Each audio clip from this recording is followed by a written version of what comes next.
आज आपण बनवणार आहे 1 ते 2 वर्षांच्या बाळांसाठी चिकन सूप। त्यासाठी सर्वप्रथम मी चिकन धुवून त्याला मॅरिनेट करून ठेवलं आहे। त्याला थोडं हळद आणि मीठ टाकलं आहे त्यामध्ये आणि थोडासा किचन मसाला टाकला आहे। आणि इकडे मी भरपूर सारी कोथिंबीर, त्याच्यात अद्रक आणि लसूण टाकला आहे आणि हा 1 वाटी वाळलेला कांदा घेतला आहे।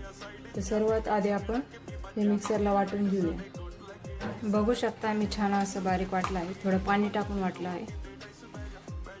आता आपण गॅसवर कुकर ठेवला आहे तापवण्यासाठी। त्याला 1 पळी तेल घालून घेऊया।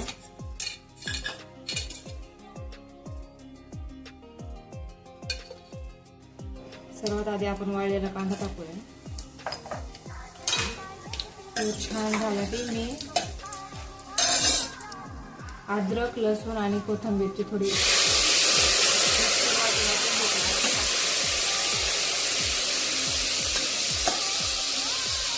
आपलं चिकन घालून घेऊया।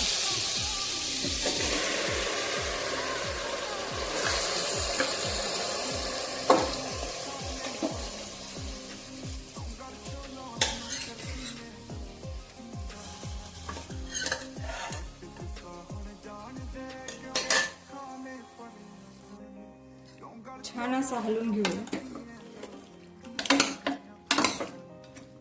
2 ते 3 मिनिटे आपण कमी गॅसवरती झाकून ठेवूया। तोपर्यंत आपण दुसरीकडे आपलं गरम पाणी करून घेऊया, जे नाही करून चिकन आपलं पटकन शिजेल। आता आपण त्यात गरम पाणी टाकूया।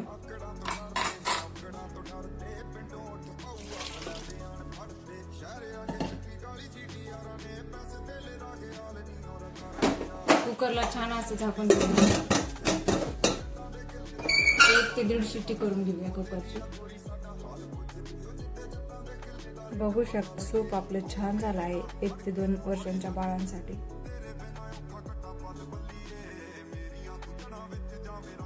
छान असं